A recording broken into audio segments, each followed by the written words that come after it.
back to North Florida, where the Browns and the Jaguars are about to kick it off. Don Quickie with Steve Tasker. The Browns, an unusual team this year. They're really at home on the road.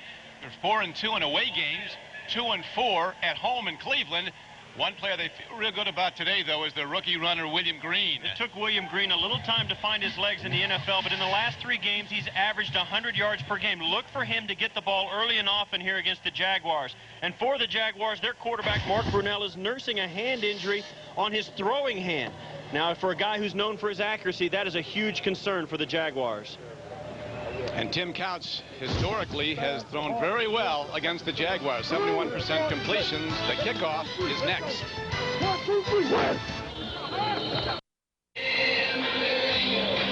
Back and ready to go at Alltel Stadium, Jacksonville, Florida. Terrific day.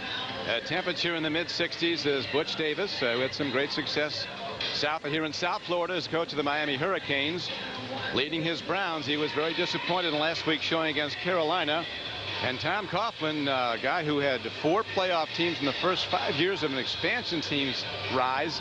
Now the critics are out trying to get him fired, but I don't think it's going to happen. The guy's been proven a winner when he had the players. He's got a program that's been proven to be successful, and the thing that gets you about this Jaguars team, Don, they're always well disciplined. Last week they had no penalties, and they didn't turn the ball over at all. You got to give a head coach credit for that. And here's their 4th kicker in 8 weeks, Danny Boyd, who's never kicked in the NFL before kicking off. Andre Davis, very fast, the fastest Brown, turns across the 30. And Andre Davis, a rookie from Virginia Tech, is taken out of bounds at the 35. So Couch and the Browns will start with very good field position. Kawaki Thomas ran him out of bounds. We look now at the offense of the Cleveland Browns. Guys who will block for Tim Couch. When he has time, he can make the completions. And now we look at his skill position players, the rookie William Green and Kevin Johnson again. For a 4th straight year, the Browns' leading receiver. So Couch and the Browns go 1st and 10 from their 35. William Green looking for blockers. He's in trouble. Guess what? He's out of trouble. And William Green finds his way ahead for a 4-yard gain. He ran about 60 yards to gain 4 yards. Well, that's a young running back for you, as you see guys getting separated on the sideline. But William Green, one of the things that kept him out of the lineup early was his inability to make a fast decision and live with it. And there I think he took a little regression. Now let's look at the Jaguars on defense. Huge young tackles, Stroud and Henderson. Henderson did not have a good game the last couple of weeks. Rayner, the former Brown, is middle linebacker. And one of the best players is out. Jason Kraft is in, a cornerback, but safety Donovan Derry is out with a shoulder injury. Couch nowhere to go. The rush was on, and Tim Couch has to throw the ball away. That'll bring up 3rd down and a long 6 for Cleveland. That was excellent coverage by Jacksonville. They had the pocket collapsing around Couch, and every receiver, 4 guys out in the pattern, all of them were covered. You see here Couch, you can see his eyes glancing. He goes to his right, back to his left, back to his right, and then it's too late. He's got to get rid of the football. You'll see there and watch here, and this is Kevin Johnson, the guy Couch usually looks for first and having trouble keeping his feet. As we mentioned, Tim Couch, 70.8% completions in previous games against the Jaguars. Browns a line with extra wide receivers. Couch gets time, stands in, makes the throw, and it caroms off a defensive back. Yeah, there's a flag. And now a penalty marker comes in. And that's the a good intended call. receiver was Quincy Morgan, and he might have been fouled running his route. Yeah, pardon me, Don. That was Quincy Morgan was absolutely piggybacking the defensive back there, and Fernando Bryant virtually locked on and would not let him go.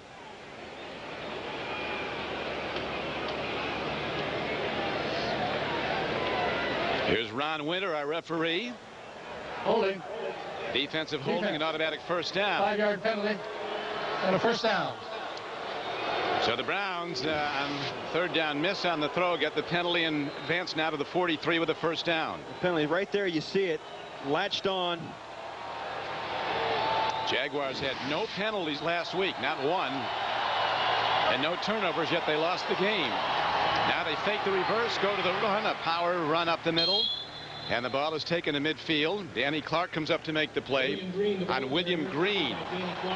Well, William Green that's exactly the kind of run they would like to get William Green going with. That's a 7-yard pickup on first down, and he just stuck it up in there, took the hit, and powered forward for the last 2 yards. Early on in the year, he wasn't doing that. He was looking for some more wide open spaces that he saw last year at Boston College, and it just doesn't happen that way in the NFL. It took him a little time to learn that. Yeah, he told us that it is a learning process, but now he knows what gaps to hit. Very strong tackle breaker. Here's a swing pass, nicely done, and the ball is thrown to the near side for a first down to Jamel White, who makes his 49th catch of the year. A rookie, Aiken Adele, rookie out of Purdue, makes the tackle, but it's another first down for the Cleveland Browns. One of the good things the Browns have been doing, Don, is spreading the football around. Jamel White's one of those guys. They've got like 5 or 6 guys with over 30 catches. Tim Couch has done a very good job of not going to his go-to guy every time, and that has really helped this offense emerge and be consistent. Right now, Couch has his team moving, aided by a penalty. Back to Green, and Green breaks into the secondary and drives ahead on a first down carry for 12 yards and a first down. Last week, William Green had 74 yards in the first half against Carolina. Then they stopped running him in the second half. Well, one of the things we said in the open was that, Green is going to get the ball early and often, and he has really emerged as a guy they're counting on, and he's really come through for them later. He's getting a lot of help from that guy there, Todd McNair, a guy I played against as a professional, and this guy has emerged. I guess he turned to the dark side and became a coach, but I guess he's doing some good.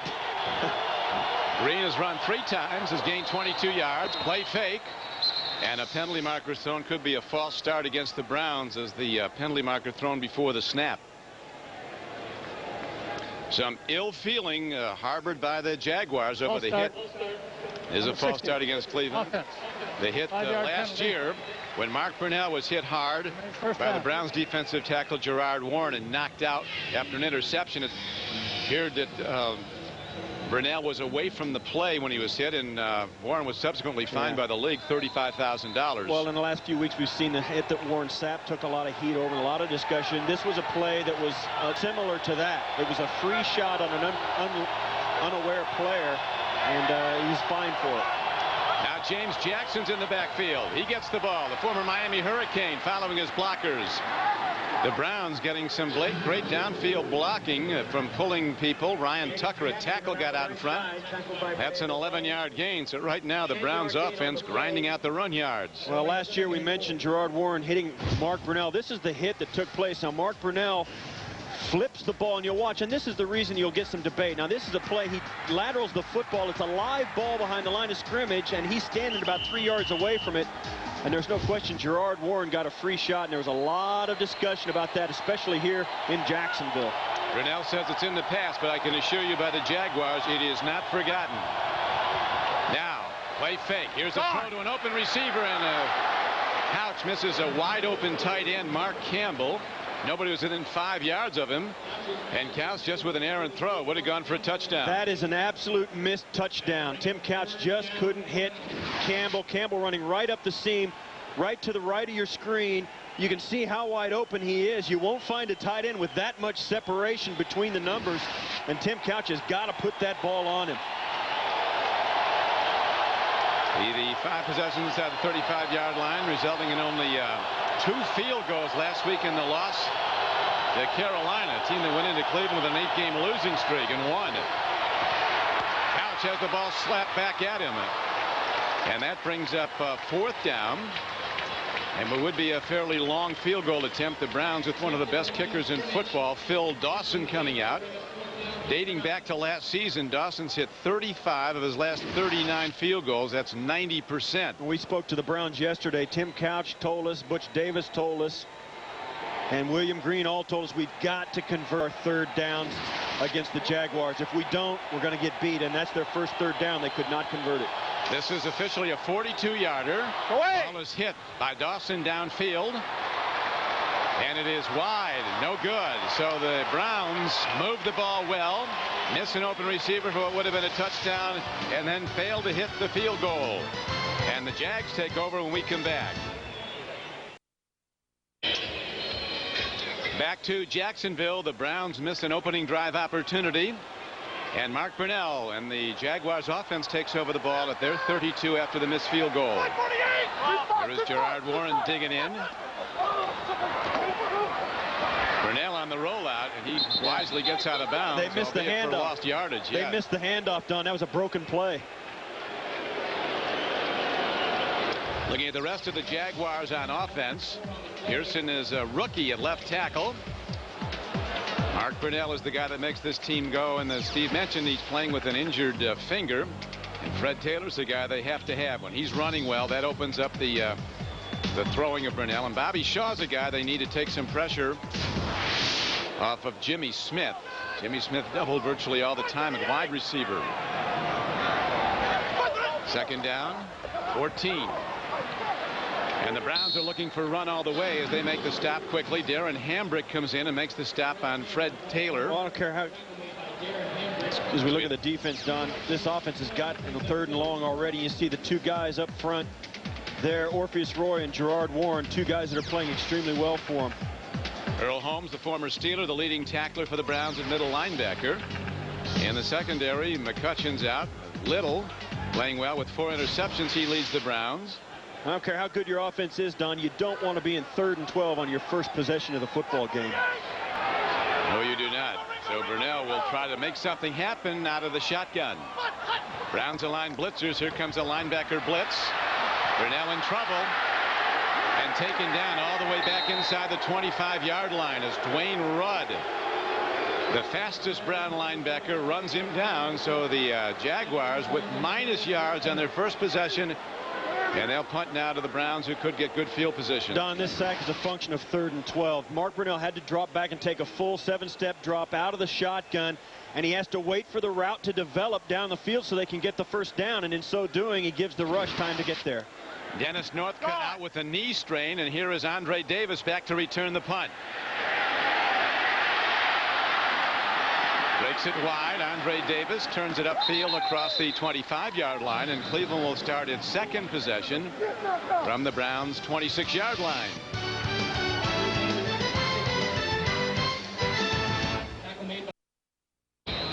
Look at the beautiful St. Johns River and downtown Jacksonville in the distance. As we're back at Alltel Stadium, Don, quickie with Steve Tasker. Browns' second possession. They move the ball with the run. Their opening possession missed a field goal. Back to the run. And back to William Green, who's not averse to changing directions. In this league, they will usually run you down like they did there. T.J. Slaughter, 53, makes the stop, and it was a big question, Steve, whether he'd play today. Yeah, it was a game-time decision. T.J. Slaughter's obviously in there and playing very well. Watch as William Green comes out. We saw this on the first run he had of the day. Decided he'd go the other way. Well, the Jaguars aren't going to allow it. There's so much speed in the NFL. Sometimes a young player thinks he can outrun everybody on the planet. In all actuality, he can't even outrun everybody on the football field. And as you saw, he has already carried the ball 4 times as William Green. Couch, deep drop, he gets time, dumps it off nicely. This is William Green, turning upfield, and Green works his way to the 34-yard line. It'll leave the Browns about 4 yards short of a first down, but there was a 12-yard gain on the play. Excellent play by Tim Couch. He went through his progression, and he's just about to break and run for cover when he sees William Green pop open, and this is something that both William Green and Couch have told us they were working on.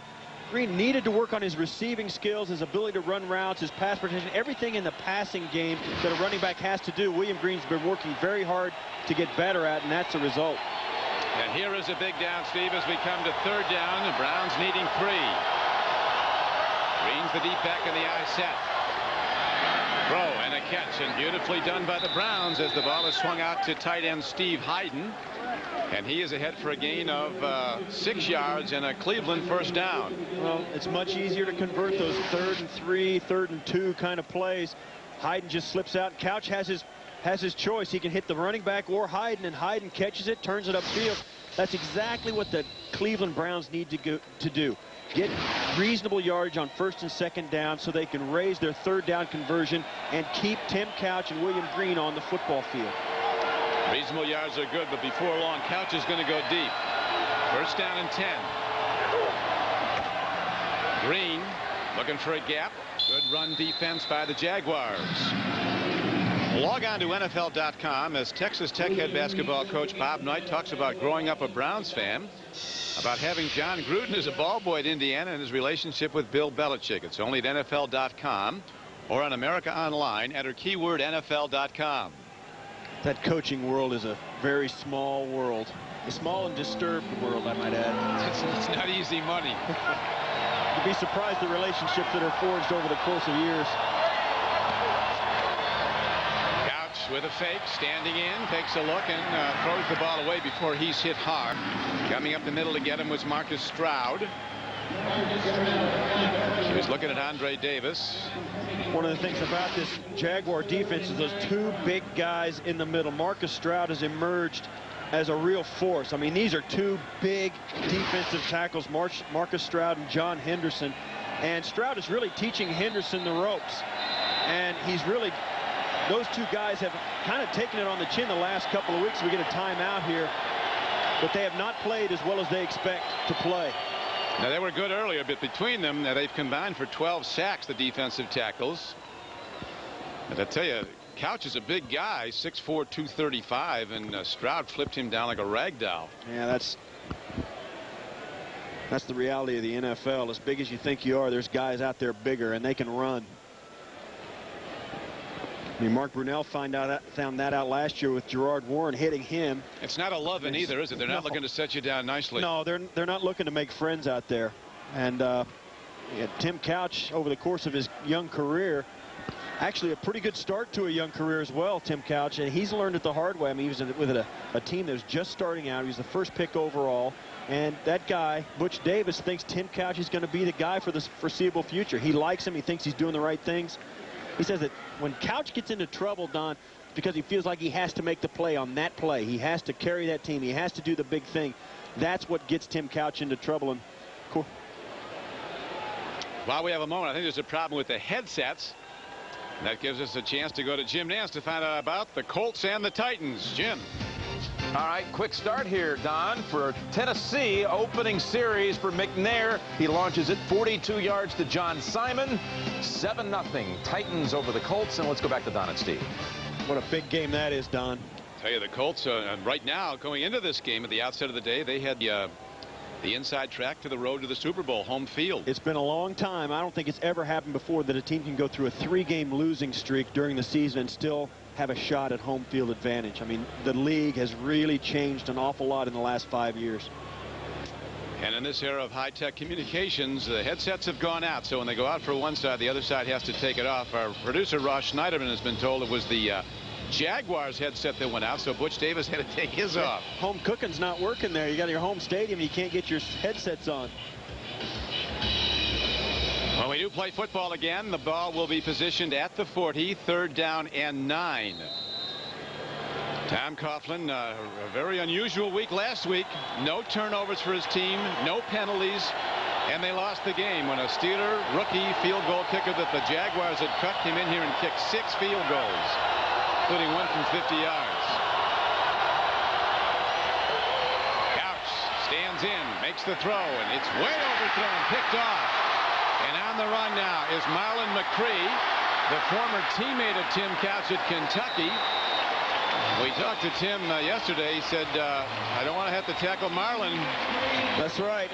They're old teammates, but Tim Couch, just as we said a few moments ago, is 3rd and 9, and Tim Couch thought he had to make the big play, and once again, that's been his problem, throwing the big mistake on a big down. Number 32, Marlon McCree, who's having a great season. That was his 6th interception of the year. Second year he was a linebacker at Kentucky when he played 3 years with Tim Couch. Now a safety with the Jaguars. Brunell looks, dumps it over the middle. And a rude welcome is waiting there for Patrick Washington, who was the safety valve receiver, really. Everything deep was covered. You know, a moment ago we saw Tim Couch throw the interception, and here's what happened. And it was a bad throw. You'll see this is the receiver he's going to, and that's Quincy Morgan, and this is McCree back here. And watch as this play develops, and this is just a bad throw. Watch Quincy Morgan as he turns out of the break. He just can't do anything but look at that football. He can't even make a play on it. Notice they say a room service interception. Now Brunell with a good fake. He fires the ball and makes the completion. Gets the ball downfield to Jimmy Smith.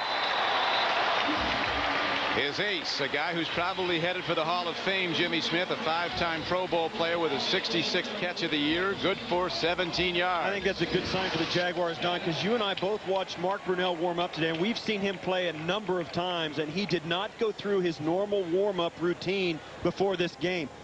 He knows he's got Jimmy Smith out there. Usually Jimmy Smith draws double coverage. I mean, this is a guy that's better than anybody over the last 6 years. And you know Brunell's going to try and find him. They went at Anthony Henry, who's starting for the injured Dalen McCutcheon. Now Fred Taylor breaks it and gets it down to the 21-yard line, close to the 20, a gain of just over 11 yards.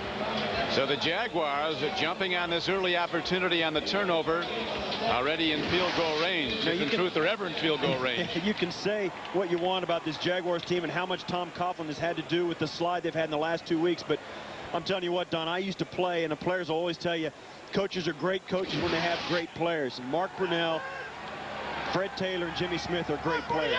Well, Mark Brunell rates as the number 7 rated passer all time in NFL history. And look at Fred Taylor as he breaks, taken down by Orpheus Roy. Orpheus telling us Fred Taylor hasn't changed. When I used to try to tackle him when he was at Florida, and Orpheus Roy was at Florida State. Yeah, there's a lot of history down there with all these Florida athletes on the field here, but you know, Tom Coughlin has taken some heat over the way his offense has not scored enough points, but this is a team that lost 4 games by 2 points, or I'm sorry, 3 games by 2 points and another game by 3 points, and they have been 1 play away from being probably having home field advantage. I mean, that's how tight the NFL is this year. And it all comes down to really a very difficult kicking game. They keep changing kickers. Here is a throw. And again, Mark Brunell makes the play and gets the ball down to Bobby Shaw. He's ahead for a first down, and he advances the ball to the Browns' 6-yard line. A 13-yard gain on the play. And it's 1st and goal Jaguars in this scoreless game. Bobby Shaw, one of the guys that was brought in really to replace the great player they had in Keenan McCardell. And at times they have been able to do that, and he's been able to do make this kind of play, but consistently he has not been able to, and that's been one reason the Jaguars have not been the same team this year. They might target Anthony Henry at the top of your screen, the least experienced of the Brown corners. Brown's very good red zone defense. They're hard to score on. And that is Fred Taylor, and he is stopped by Mark Word, who is starting for the injured Courtney Brown. It's always a good, Mark Word. Excuse me, Don. It's always a good idea when you get a 1st and 10 inside the 10-yard line to do everything you can to run the ball.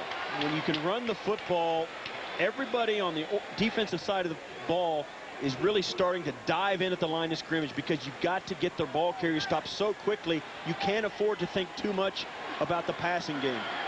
And now they put Stacey Mack in, who's usually in to run the ball. He has scored 8 touchdowns.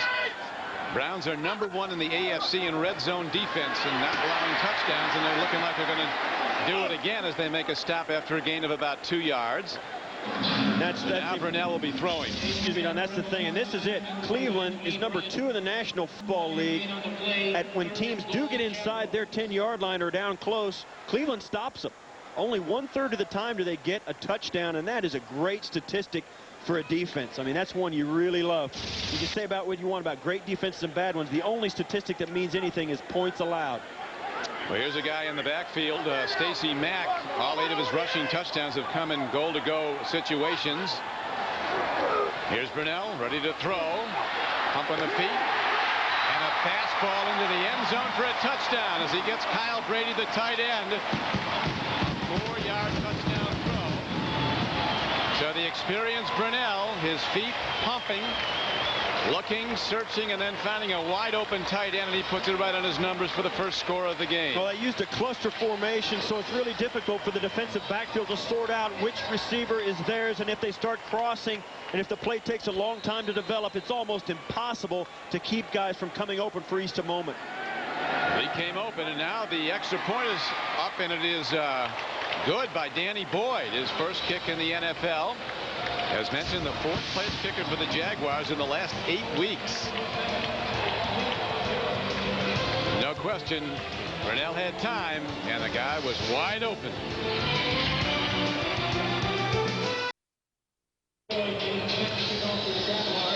Mark Brunell 4 for 4 on that drive following the interception of Tim Couch. Couch now in less than 2 1/4 games has thrown 6 interceptions and just 1 touchdown throw. And now the new kicker, Danny Boyd, ready to kick off. Hits the ball. It's going to carry down to about the 8-yard line. Here comes Andre Davis. Finds a gap. Blocking foul. It'll come back. Andre Davis getting a lot of exercise, but it's not going to be a touchdown, unfortunately, for the Browns. Yeah, the flag came out very early, Don. You're right. A 92-yard rehearsal. There's going to be a holding call coming right back. And that is a killer.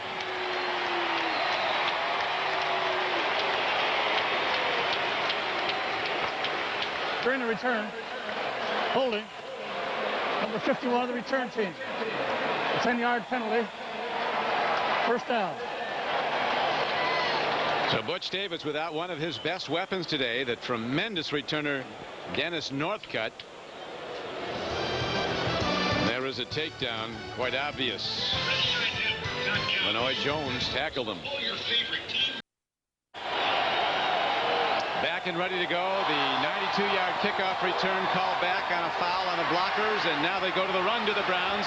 And William Green works hard and gets plus yards out to the 28-yard line.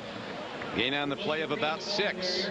Marlon McCree brings him down. A few minutes ago, we saw Mark Brunell throw the touchdown pass to Kyle Brady. Watch right up in this area as Kyle Brady comes out. Watch as he pushes off right there. That's how he gets the separation. Pushes right off Robert Griffith, and Robert Griffith knows it. He's looking for some help. That was a penalty that was not called. It was indeed a touchdown, though, and that is why the game is 7-0 Jacksonville. Couch takes the reverse, go to the off-tackle run to William Green.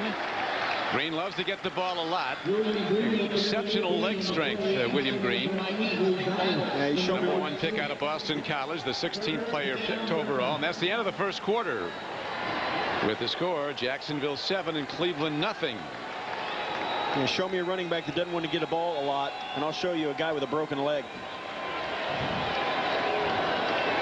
Browns are content to let it wind down and out. Get a little wind help going the other way, so they don't want to take another down this way. So the Jaguars lead at 7-0 on a touchdown throw to tight end Kyle Brady from Brunell. We'll be back to Alltel Stadium after this. Ladies and gentlemen, Santa himself here in Jacksonville, checking out the Browns and the Jags. Getting ready for his midnight ride. Yeah, everybody winters in Florida, don't they? It's a great day, and now Couch is in trouble, and he is sacked back at the 20-yard line. Steve, you were called on by Marv Levy, your coach at Buffalo, a lot of times to talk to younger players to counsel them. What would you tell Tim Couch? You got to remind Tim, he doesn't have to make a play to win this football game. All he has to do is find a way to get the football to the guys who can. Tim Couch needs to find William Green, Kevin Johnson. Don't worry about making the big play. Just get it in the hands of the guys who are open. So now Gardocki comes in to punt, and he'll punt from deep in his own end.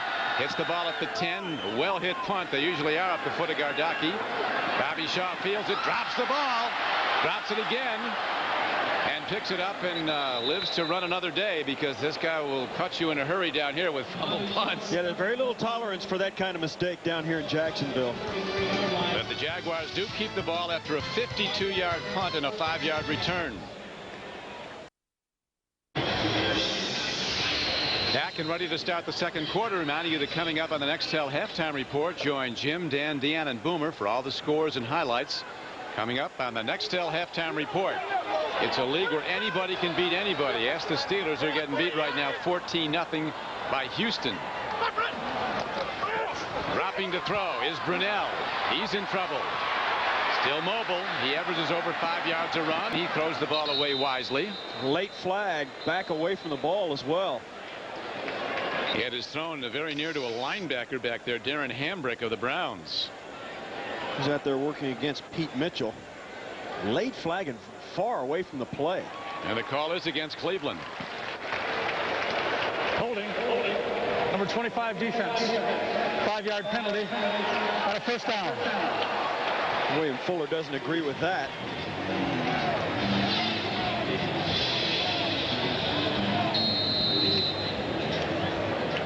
You know, Butch Davis and this defense have really come along, but here's the play right here, working against Bobby Shaw, and that's a hold. But the flag doesn't come in for a long time. That's confusing on that play. But it is a penalty against the Browns. First down, Jaguars. They go to the run. And Fred Taylor takes it out on a first down carry for a gain of 8. Every carry by Fred Taylor this late in the season is really a bonus. A great, great runner, but he's never had an injury-free season. Every year he's missed games. He missed 12 last year. Yeah, and then this is a guy you saw on that run right there, what he can do for this franchise. This is a guy that is blazingly fast. I mean, this guy can outrun a lot of guys. He can get to the corner, and if he breaks through that open line, you better have a pursuit angle or he's going the distance. But also, as you mentioned, Don, not always in the lineup. A lot of pulls, but he is tremendous when he's in there. And they go to the run again. This time they go to Stacey Mack. They alternate backs, and Stacey Mack gives him yards too. He's averaging almost 5 yards a run. Robert Griffith, strong safety, makes the stop for the Browns. Stacey Mack is a little bit of a throwback in that he's a quality veteran backup to a star player. In this day of the salary cap and the guys, you have to bring young guys in, cheap guys, cheap labor, as it were. Stacey Mack is a guy that is a real boost to this offense because you don't get a chance to have an experienced guy backing players up usually. He's a free agent out of Temple. He's been terrific ever since they got him. Here's Brunell with a great fake. Goes to Kyle Brady. Brady was doubtful today and earlier in the week because of 2 ankle sprains, but he looks pretty good today. 1 touchdown catch, and that one good for 8. Yeah, he was a game-time decision, and obviously feels good enough to play, and he's in there doing extremely well. 1 touchdown, as you mentioned. Watch here, he'll slip out to the right of your screen. Good play-action fake, and that's the reason he's open. It looks like a sweep to the far side, and everybody kind of gets on their horse to chase down Fred Taylor, and he doesn't have the football. Good fake by Mark Brunell. Brunell completing 58% of his passes this season, 83 quarterback rating, and importantly, he runs a lot and averages almost 5.5 yards a run. And Fred Taylor hit by every Brown on the field, it looked like, as a penalty marker's thrown in. It's going to go against the Jaguars. Might have been a tackle by a Jaguar lineman. Holding is the call. And holding penalties on the offensive line, those are so difficult to overcome. Instead of 3rd and 3 or 3rd and 5, it's going to be 3rd and 13, and the Jaguars have seen this before. I mean, they had some real trouble in their first series with 3rd and long, and Tom Coughlin, who acts as his own offensive coordinator, I think that's one of the things I think it's difficult for him. I think it's too much. Number 65 offense, a 10-yard penalty. Repeat, 2nd down. Brunell already 5 for 5 for 47 yards. Coughlin, really, he runs every aspect of the Jaguars football operation. He's in charge of everything from player personnel to coaching to what color the locker rooms are painted. Every aspect of this team he runs. We've been supportive of him here today, but if you could criticize him, perhaps that's one thing you have a real beef about. Here is the handoff now, and the Browns, who their coach criticized last week for tackling poorly, tackling the run well today. Robert Griffith comes up. Fred Taylor, the guy that Butch Davis feels is a presence on the field with his hitting. Well, this Fred Taylor is one of the few guys in the National Football League you'll give the ball to on 3rd and 11 and think he's going to get it. It's a great play by the Browns defense, jumping up into the play, making that tackle at the line of scrimmage to bring up 3rd down. Actually, that was 2nd down. And this is 3rd down coming up. 3rd down and almost 12. A long 11. Brunell is crafty. Here come the blitzers. Brunell stands in. He's in trouble, and he's down as the Browns get the rush. They came with a cornerback blitz. Number 21, Lewis Sanders, got there first. That's exactly what happened on Jacksonville's first possession today. They got into a 3rd and long, and the Browns brought a blitz, and Jacksonville's modus operandi, they don't throw the short pass hoping for the long run for the first down. They try and throw the ball deep down the field, and it just takes too long to develop before the rush gets there and sacks Brunell. And there is Andre Davis back as another of the league's top punters. Chris Hansen's on the field. Hit one over 50 on his first try. This one angle down the sideline. Davis waves everybody away. And it rolls and is down at about the 17-yard line. So a well-placed directional punt by Chris Hansen. The Browns will have the ball when we come back to Jacksonville. 38-yard punt, no return. Back and ready to go at Alltel Stadium. The Browns down 7-0. Couch with one back behind him. Double tight ends. And back to William Green. A good cutback run by Green on first down as he takes it to the 25-yard line. A gain of about 8 on the play. Wednesday on CBS with only 2 Amazing Race episodes left. The teams jockey for position in one of the most exotic countries on the planet, Vietnam. Don't miss an all-new Amazing Race Wednesday at 9, 8 Central on CBS, America's most watched network. William Green pounding out yards, running the ball well. 8 carries, 32 yards so far in the game. But the Browns unable to get anything with the downfield throw yet. Back to Green. And he's ahead for about a yard. They'll bring up 3rd and 2. It's so hard, Steve, to run 10, 12, 14 play drives down the field without something going wrong. You got to hit something deep. Yeah, so many times, so many defenses in this league are predicated on the fact they want you to have to play a 10 or 12 play drive to put it together. There's so many opportunities for mistakes that they don't have to make a big play. They'll let you stop the drive yourself. And Butch Davis knows that if they can keep converting on their 3rd downs, that's something they can overcome. But up to this point, it's been difficult. So that tale of woe, the mistakes by the Browns. Kick return for a touchdown call back. Now a shuffle pass. Running with the ball is Jamel White. Doesn't get much, but he gets enough for a first down. A shuffle pass. And Jamel White, a sure-handed and very fast Cleveland Brown, gets the first down. Well, you know, Don, you say he didn't get much, but in this case, enough is plenty. It gives Tim Couch and the offense a chance to stay on the football field. I think one of the things you've got to remember, too, is Dennis Northcutt, who is the playmaker offensively for these Browns, is out of this game. And I think that's one reason Tim Couch may feel a little extra burden today. And Couch, I think, Steve, is due to go to Quincy Morgan before long. A very fast wide out of the top of your screen. He had no catches last week. They go back to the run, and William Green continues to pound the ball.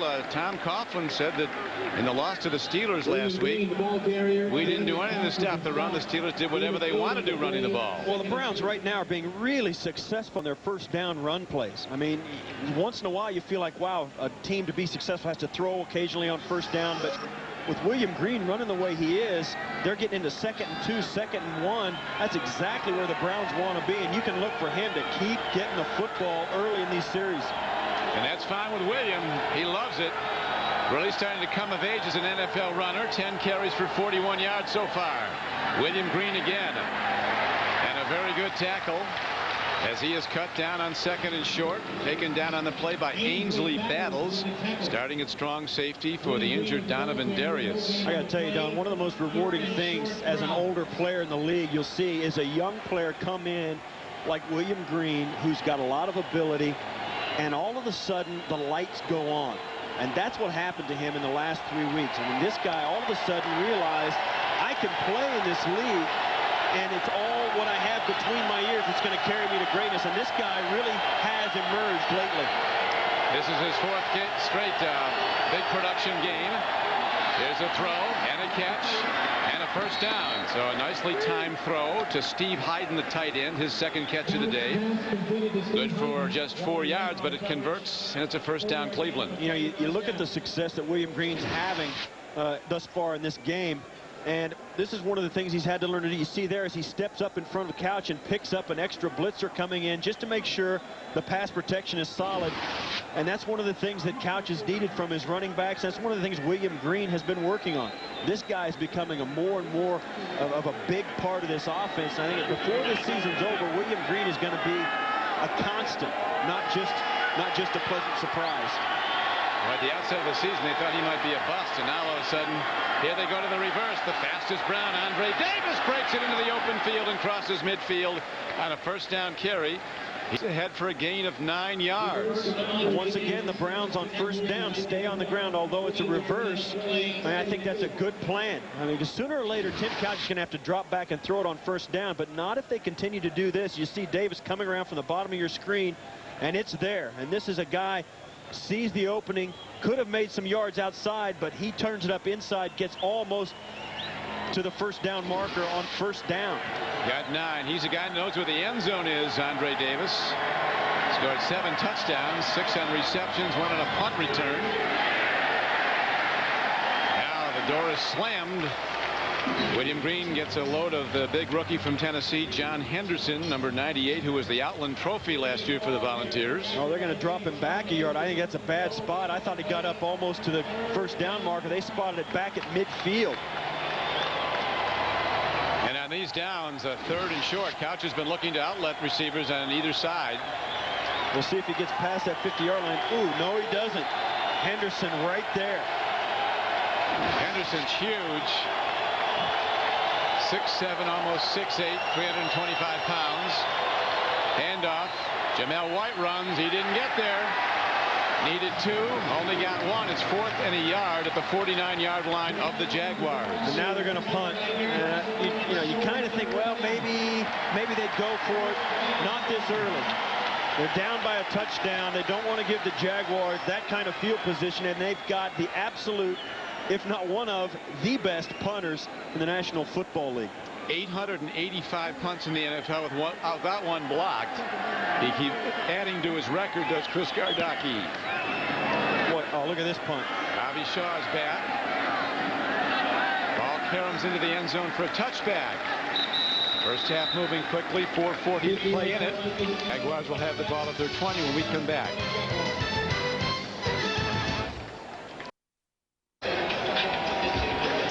Butch Davis looking for his defense now to take one back.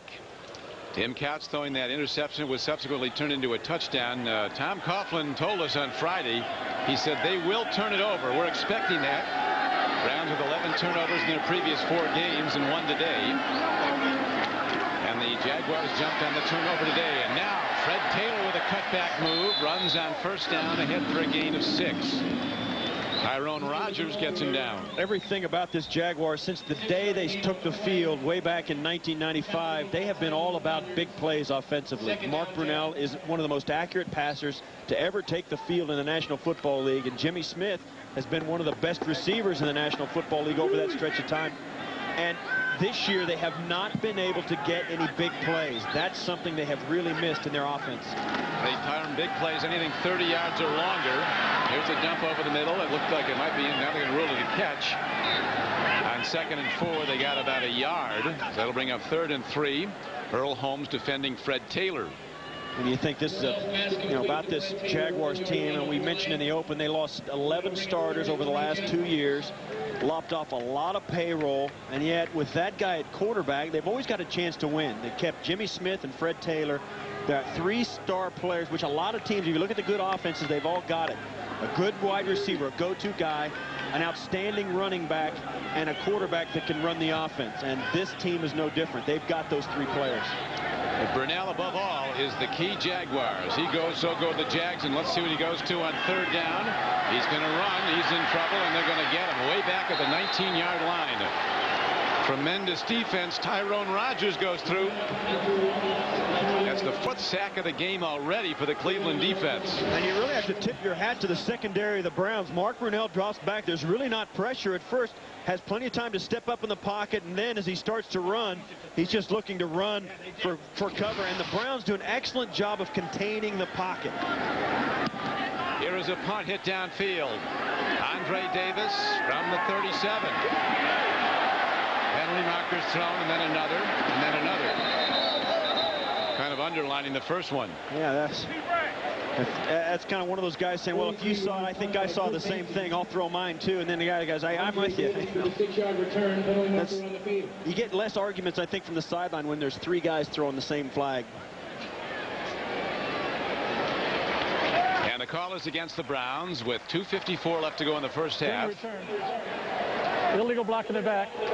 Number 36 in the return team. 5-yard penalty.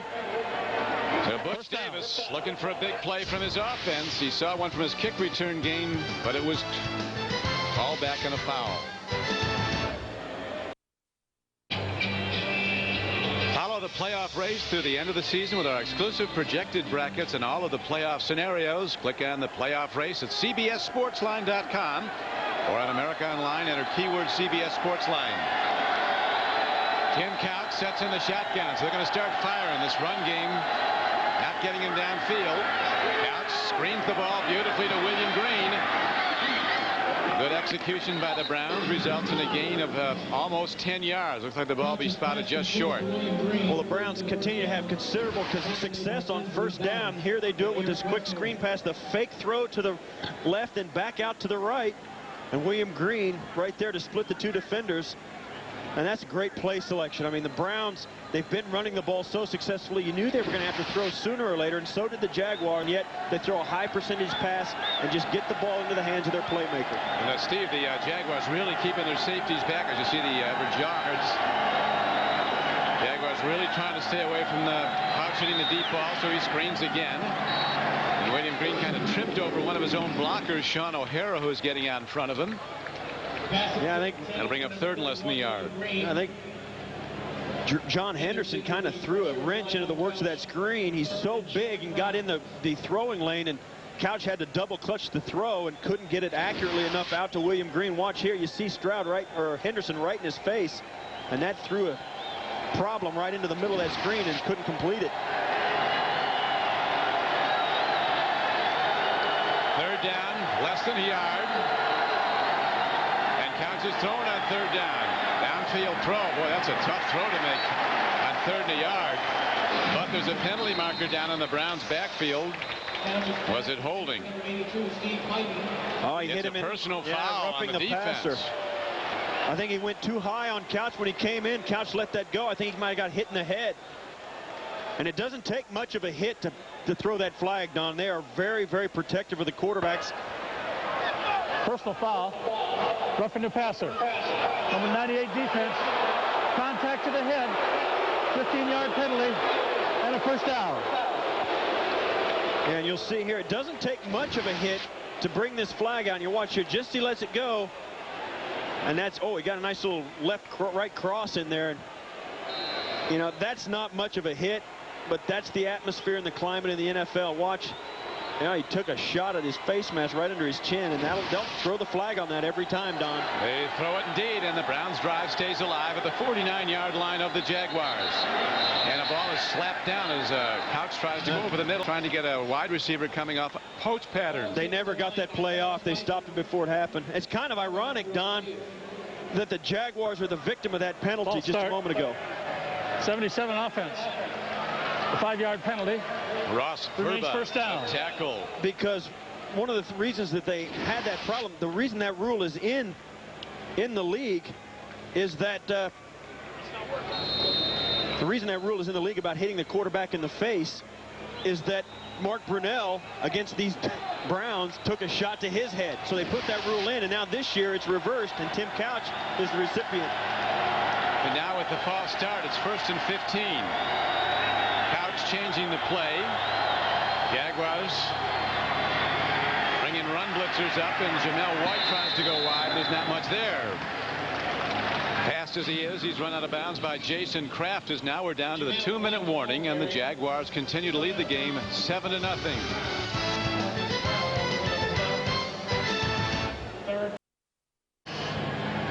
Welcome back to Jacksonville. 7-0 Jaguars. Don Priggy with Steve Tasker. Tim Couch's coach told us presses too much, trying to make downfield throws. Well, he missed one today to an open receiver. It would have been a touchdown. Then he threw the interception. On the opening series, Mark Campbell was wide open down the seam. He missed the touchdown throw. Then he threw a bad throw, which was a room service interception. You get the feeling Tim Couch feels like he's just got to do it all by himself, and that's just not the case. And if he can settle down and start hitting the open receivers, Cleveland will be a pretty good football team. We got a lot of football to play, and now Couch is on the run. He's got an open track. Tim Couch dives across the 40.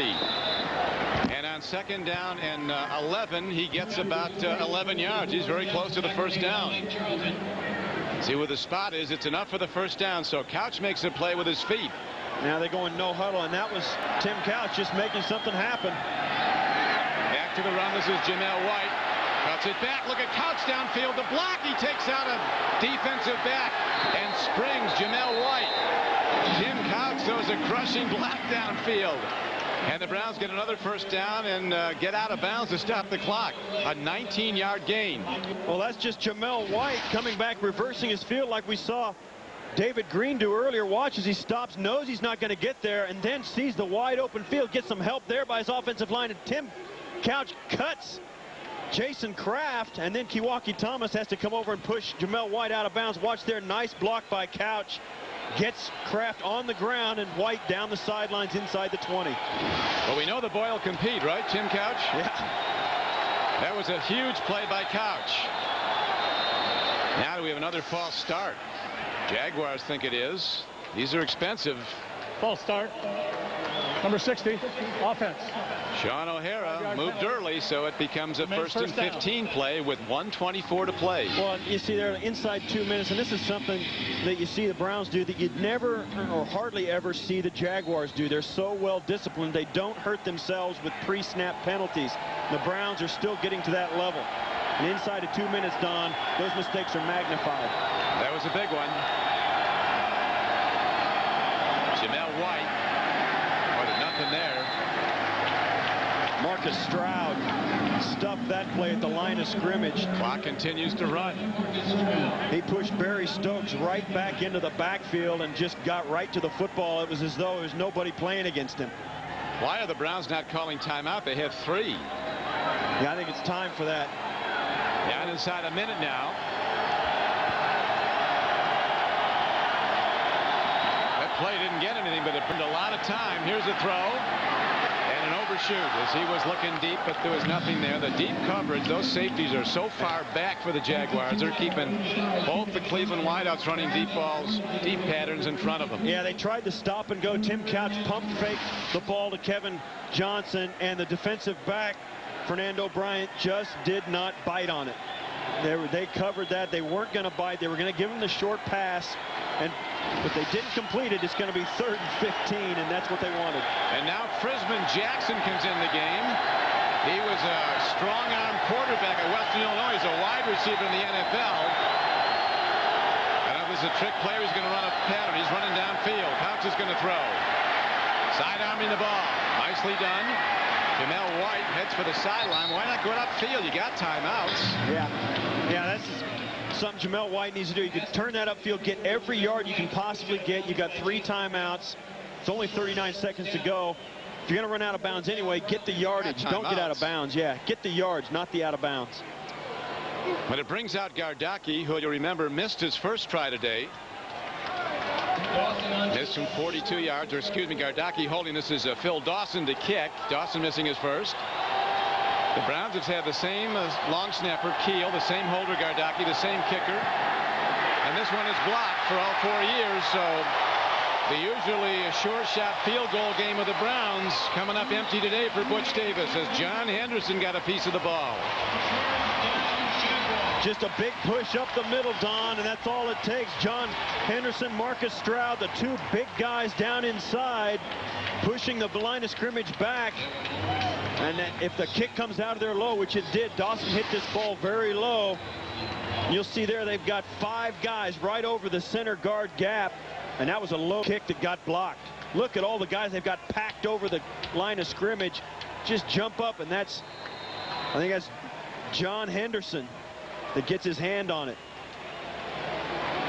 Oh. The Browns have been a team, as you know, Steve, that's been very good at blocking kicks. They blocked 4 field goal tries this year, and they blocked a punt.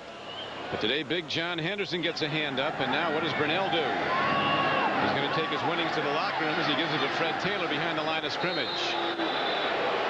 Both teams have all 3 timeouts left, Don. Well, the Browns did not make good use of their timeouts. Yeah, and they've got all 3 still. You took them to halftime and you burn them. Yeah, and now they're going to go no huddle. I don't see the reason. There's 10 seconds left. It's obvious they're not going to try and get anything done. The Nextel halftime report with Jim, Dan, Deanna, and Boomers coming up next. Hey, these Jaguars are leading. They're booing because they're running the clock out. This game is turned on an interception the other way. That's the end of the first half with a score. The Jaguars 7 and the Browns nothing. We'll send you to Jim Nance in the studio for the Nextel halftime report. But first, this message and a word from your local station. CB CBS Sports presents the Nextel Halftime Report. Nextel, bringing you wireless solutions.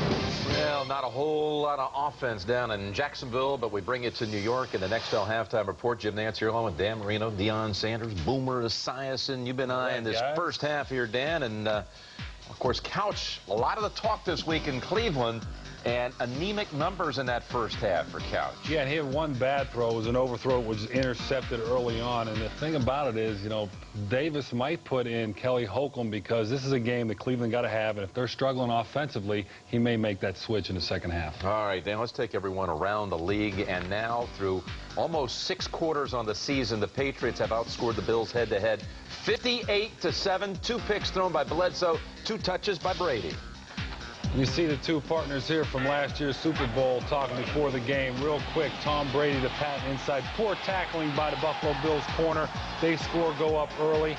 And then Anthony Pleasant gets pressure, knocks the ball up in the air, and it is picked off by Richard Seymour. Puts him in good shape for the next play where Donald Hayes catches a touchdown from Tom Brady. And the New England Patriots are really taking charge here. Drew Bledsoe gets a little bit of pressure, flushed out of the pocket, interception. These turnovers, you can't have turnovers if you're going to have a chance to win this game, especially on the road. It's a must-win situation, really, for the Bills. They're down 20. Meanwhile, the Colts and the Titans tangling. Key divisional game here, and the Titans with Eddie George twice in the end zone, and McNair unable to practice all week, banged up. He has been precise again. Coming off is one of his most courageous performances. You know, he's going deep, and this is nothing cheap because it counts for 6 points to John Simon, 42 yards. Indianapolis goes Peyton Manning, throws the ball, which is deflected. Keith Bulluck. You remember this guy? He took him to the house a few weeks ago. I know he still remembers it. Eddie George, 7 yards, 6 points for the touch. Eddie's looking good, Boomer. He sure is. Peyton Manning coming back. Watch this touch. Ooh, got him. Marcus Pollard, 10 yards for the touch. Titans lead the league in time of possession. It's almost 3-1 advantage in the first half of that game. Tommy Maddox returns to the starting lineup for the Steelers. I told you guys it should have been Cordell. Yes, yeah, right. Take a look at here. You can see the total domination by the Pittsburgh Steelers, but 2 passing yards for the Houston Texans. Here is Tommy Maddox dropping back, trying to make like Cordell Stewart, taking off, and he fumbles the football. Tommy, don't do what you can't do. Oh! I'll tell you what, here it is. It's picked up, returned by Kenny Wright, 40 yards. Tommy Maddox having a miserable first half. And right here, Aaron Glenn reads the pattern perfectly, and he returns it 70 yards. An interception return, and right now it's still 14-0. 34 seconds left to go in the first half, and Tommy Maddox just wants to get into the locker room and regroup. I knew he'd contribute to a couple of touchdowns in the first half. I just didn't think he'd be the other team. Cincinnati and Carolina, and, well, they're playing some exciting football down here. I'm not sure too many people are all that fired up about it down Carolina way. John Kitna, 2 touchdown passes for the Bengals. Well, he's done really well, but, you know, the FCC requires us to show a few public service announcements, and here's one right here. Peter Wark, he still plays for the Bengals. Scores on this play. Nice run after the catch. And then look at this. This is Bengals stuff right here. That's the Let's fumble the ball right here. There's the public service part right there. This is Al Wallace. He recovers the ball for a touchdown. He's a replacement for Julius Peppers. And then Steve Smith takes the Bengals punt 61 yards for a touchdown. How many times have we seen the Bengals special team Looks like they're playing with 8 guys instead of 11. They are. They are. Count the punter. Atlanta down at Tampa. The Bucks beat them up big the first time, and Vic has been really kept under control in that first half as Tampa Bay leads it 14-3. Atlanta 75 yards total. The Chiefs have 3 returns for touchdown, a fumble return. Their defense scoring for the first time in 28 games, and you saw the score just changing there. Priest Holmes getting in for a yard out. Kansas City also with a kick and a punt return, pouring it on the Rams, lightening it up like they did last week against Arizona. San Francisco leads on a Jeff Garcia touchdown run from 21 yards out. Even numbers really on the board. San Francisco has the 1-point lead, 2 field goals by Cundiff on the Cowboys side. And the Giants lead on a Collins touchdown pass, 10-0 at Washington. And we'll send you back to the second half at Jacksonville. Thanks for being with us on the Nextel Halftime Report. CBS Sports presents the Nextel Halftime Report. Nextel, bringing you wireless solutions.